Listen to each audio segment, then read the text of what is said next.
Hey guys, excuse me, I'm not feeling too well. Went out and bought myself 3 copies of the new structure deck, the Agent Legion or whatever the heck it's called. And I decided I wanted to build this deck, and since Konami decided to be dicks to us and not leave in the common Archlord Kristya, which was supposed to be in the set, I decided to turn this into my budget deck. Right here in my hands I have a 41 card deck. It's not perfect. This is a very rough draft. I literally just bought the deck probably like 2 hours ago, and I just wanted to share it with you. This is meant to be budget. No card in here is worth more than probably $3. So without further ado, I want to go ahead and unveil it to you. So essentially what you would need to do is buy 3 of the structure decks, and then you can add to it. And I'll tell you certain things that I did, but again, this is not supposed to be the expensive version of the deck that runs dualities and Kristya and anything like that. This is supposed to be a deck you can build for about 50 bucks or less. So here we go. First we have 3 Master Hyperion. Master Hyperion, when you remove an agent from your field, hand, or graveyard, you can special summon him, and once per turn you can remove 1 light fairy in your graveyard to pop 1 card on the field. And if you have a Sanctuary in the Sky, you can pop 2 cards on the field. So you can use that effect twice, excuse me. That's a once per turn thing. So he's your main boss, he's your beat stick, 2700 attack, 2100 defense, light fairy, Master Hyperion, great card, and the reason why the deck is good. Next I have 3 Agent of Miracles Jupiter. This guy is your 1800 beat stick. You can remove an agent from your graveyard to boost a light fairy on your side of the field by 800 attack. Or you can, if there's a Sanctuary in the Sky in the field, you can discard a fairy from your hand to special summon 1 light fairy from your remove from play, from the banished zone, or whatever you want to call it. Next we have 3 Agent of Mystery Earth. She's a level 2 tuner, but more importantly, when you summon her, you can add a agent of or any agent card to your hand. So she's kind of like a Stratos, but for agents. But if you have a Sanctuary in the Sky, you could add a Master Hyperion instead. So as you can see, Sanctuary in the Sky boosts all these cards' abilities by a decent amount, allowing you to do different things. So this is a Sanctuary in the Sky build. A lot of the more competitive builds, I don't believe, run it. So this is probably going to be a little bit slower than the competitive builds, but again, this is budget, just for fun. You could probably easily win the locals with it. Next I have 3 Nova Summoners. I'm running Solidarity in this build because Solidarity makes cheap decks competitive, essentially. I'm only running fairies. So Nova Summoner allows me to always have, if I have Solidarity in the field, a 2200 attack monster, or even just a 1400 attack wall that can special summon into another one, into another one, into another one. And then at the very end I can special summon into an earth if I need to, so I can come back around on my turn and synchro. It's a good walling off card. I'm sorry, if when it gets destroyed by a battle, you can special summon a light fairy by 1400 with 1500 or less attack. It can be an attack or defense. Additionally, if there's Sanctuary in the Sky, you can get Avenging Light Parsath, which is a old school card, 1900 attack, but we're not running the card. So pretty much just to thin out the deck, fill up the graveyard for our Master Hyperion, and beat down our opponents. I'm running another Recruiter in 2s, excuse me, and 3s in this one as well. Shining Angel. I always want to have a monster on the field. When you're running a beatdown deck, you always want to have some sort of monster on the field. So as you can see, I'm running 6 monsters that can feed into each other, and at the end, so I can either like wall off. If they're going to attack 5 times, I can wall, eat it, but still wall, eat it, but still wall. And at the end, I can summon either the agent here or an Honest. So essentially, it gives me an option to always have a monster on the field. and do some damage when I have Solidarity. It can really just be a very powerful field tool. And again, this is budget. We're not going to go with the normal strategy of just sinking into an expensive monster to win. So that's there. Next, I'm running 1 Zeritis, Herald of Heaven. You can discard him to add a Sanctuary in the Sky to your hand. Or if there's a Sanctuary in the Sky already on the field, you can play him and he's a 21 attack beat stick. I'm only running 1. Adds a little bit of consistency and can be a really nice beat stick if you already have a Sanctuary in the Sky on the field. Next, I'm running 1 Honest. Everyone knows what Honest does. Wins games. You can only have 1 now, so obviously we're going to run 1 Honest.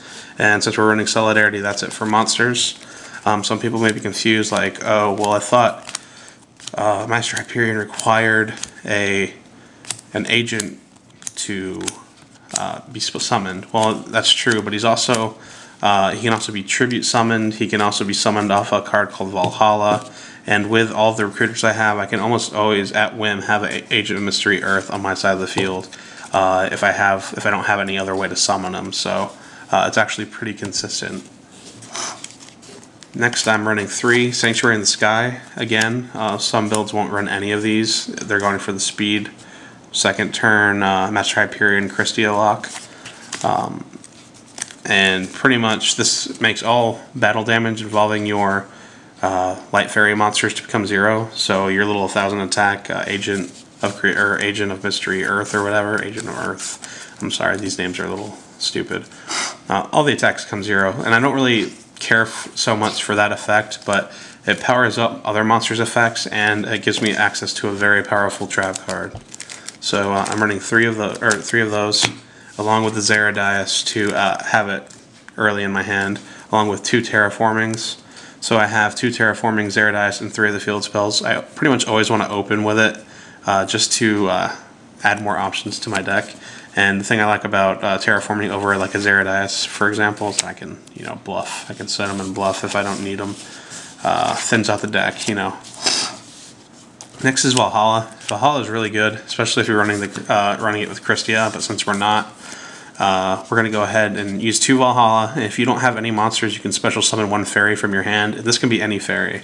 This can be your Master Hyperion. This can be a Kristya, or you can pretty much go special summon, a Nova Summoner and special summon the agent of the the floater agent, the little tuner one, and add your Master Hyperion to your hand if you have a Sanctuary in the Sky, or add the 1800 beat stick agent to your hand. So good stuff here. Allows for quick plays, devastating plays, especially since we're running Solidarity. And a lot of people think Solidarity is kind of like a noob card, but when you're making a budget deck, I don't want people to think like, well, we are running a level 2 tuner, oh man, now we have to go buy synchros, blah blah blah. You don't really need to have synchros. It's always nice to have them as an option, especially the level 6 and 8 tiers. Just the staples, like maybe 1 Scrap Dragon, 1 Stardust, 1 Gaia Knight, 1 Briannac, and that can get a little bit pricey. But just because there's a tuner in the deck doesn't mean you have to run the synchros. She can be used as more just the application to bring out Hyperion and be a floater. And she's also 1800 attack with the Solidarity. So I don't want you guys to think just because there's a tuner in here, you have to have an extra deck. Again, this is supposed to be a budget deck. So next we have Solidarity. I'm only running 2. I don't like 3 Solidarity. Solidarity is pretty much never dead per se, because if you start your hand with 2, you're going to be boosting whatever monster comes out by 1600 as long as there's a monster in your graveyard. But I like to have one show up, maybe early game, maybe mid game, and it's a terrible late game card in my opinion. So I don't want to run 3. I think 2 is a perfect number, and it usually shows up, so I'm not too worried about it. 2 MSTs, Book of Moon, Monster Reborn, Dark Hole, and Giant Trunade. This is that trap card I was talking about. When you have that Sanctuary in the Sky on the field, this is kind of like an Infernity Berry. Let me read it. Activate only if there's a Sanctuary Sky is face up on the field. Negate the activation of spell card, trap card, or affect monster's effect and destroy that card. So it's an amazingly powerful card, but it does rely on you having a field spell on the field. But that shouldn't be too hard. We have enough ways to keep it on the field.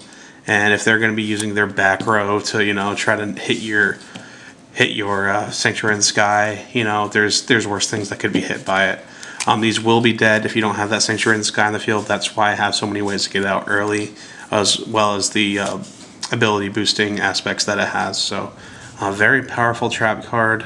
Sadly, it has a reliance on a field spell, but still, I think 2 is a good number to run. 2 bottomless. This is probably one of the most expensive cards in the deck, but it came out in Structure Deck Dragunity Legion. You should be able to pick them up for about $1 each, maybe 2 if you have jerks in your area.